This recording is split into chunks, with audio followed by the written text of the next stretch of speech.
Assalamualaikum warahmatullahi wabarakatuh.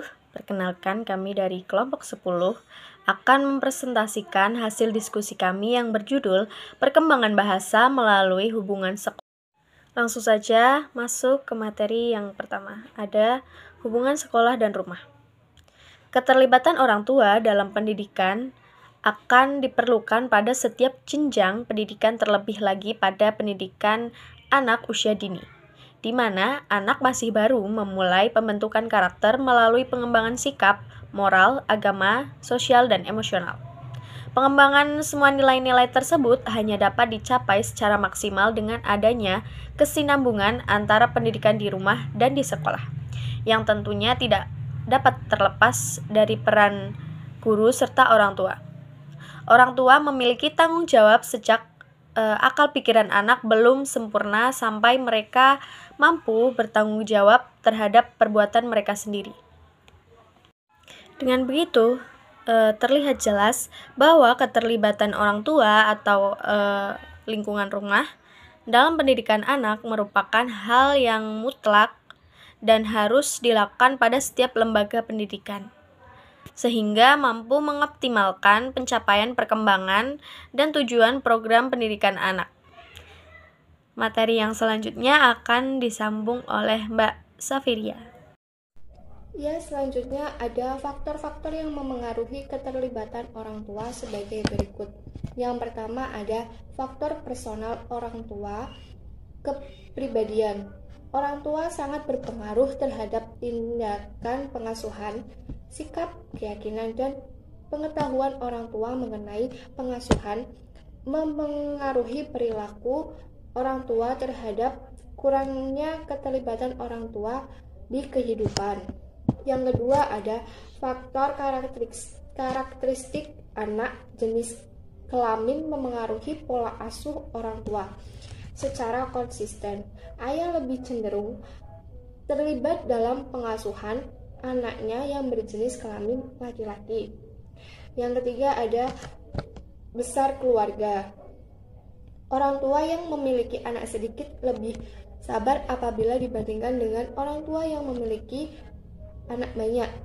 Orang tua lebih banyak waktu untuk melakukan aktivitas bersama anaknya, membantu menyelesaikan pekerjaan rumah. Yang keempat ada status ekonomi dan sosial. Perbedaan status ekonomi mempengaruhi pola asuh orang tua kepada anaknya. Misalnya, orang tua dari kelas menengah cenderung mengekang, mengendalikan, otoriter, menekan ketaatan, dan cenderung menggunakan hukuman. Hal ini dapat memengaruhi rasa tidak berdaya pada anak dan tidak memiliki hubungan dengan lingkungan yang ada di luar rumah. Yang kelima ada pendidikan. Tingkat pendidikan orang tua merupakan hal paling penting dalam mengikuti informasi terkait perkembangan yang terjadi pada anaknya. Orang tua yang berpendidikan cenderung mengembangkan diri terkait dengan pengasuhan anak dibandingkan dengan orang tua yang tidak berkepribadian. Yang keenam ada kesukuan dan budaya. Setiap suku dan budaya memiliki cara berbeda dalam pengasuhan anak. Daerah tertentu, ayah hanya berperan sebagai pencari nafkah dan tidak mempunyai kewajiban mengasuh anak. Sehingga kebiasaan tersebut membuat anak jarang dekat dengan ayahnya.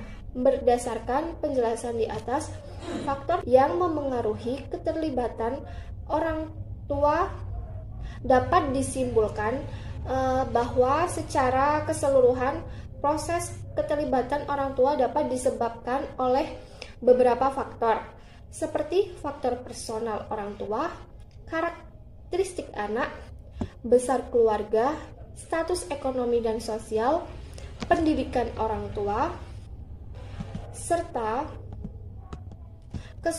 kesukuan dan budaya yang dimiliki orang tua. Selanjutnya, ada kegiatan-kegiatan pembelajaran di rumah yang dapat mengembangkan bahasa pada anak usia dini. Yang pertama, ada berkreasi dengan benda.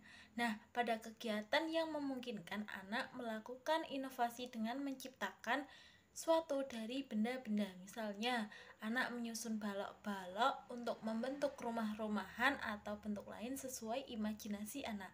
Yang kedua, ada kegiatan menyambung cerita. Nah, kegiatan dengan saling menambahkan rangkaian cerita dari cerita awal yang telah disampaikan oleh guru atau orang tua. Cerita tersebut akhirnya menjadi cerita yang utuh setelah ditambahkan beberapa peristiwa. Misalnya, orang tua menggambarkan seekor semut dan menceritakan bahwa semut tersebut sendirian. Kemudian satu persatu anak menambahkan ceritanya.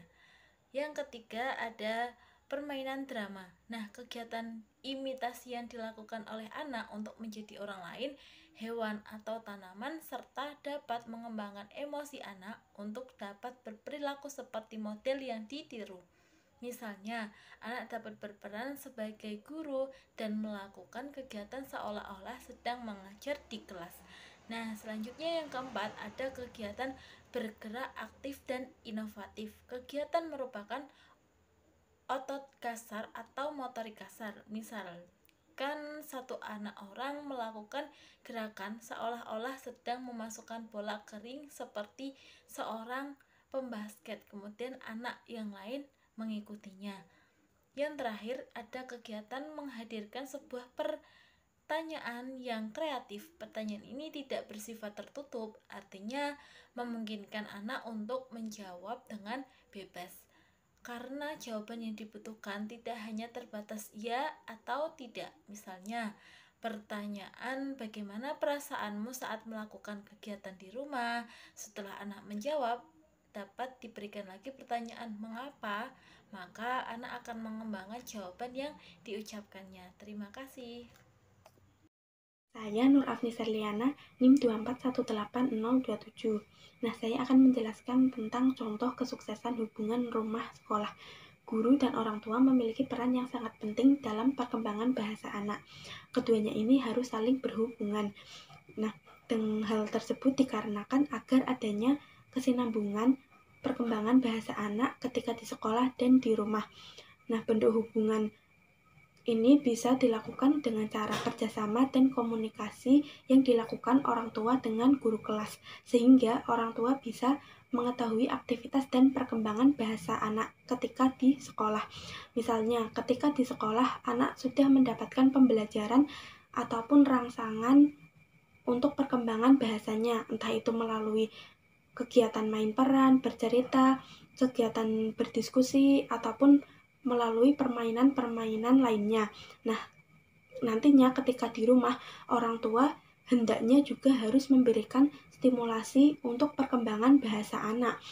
Bisa melalui kegiatan berdiskusi dengan anak, mengajak anak untuk mengingat kembali apa yang sudah ia peroleh di sekolah, kemudian mengajak anak berdiskusi, bisa juga dengan bercerita dan kegiatan lainnya. Nah, dengan adanya hubungan tersebut, maka perkembangan anak ini bisa terstimulasi dengan baik dan berkesinambungan.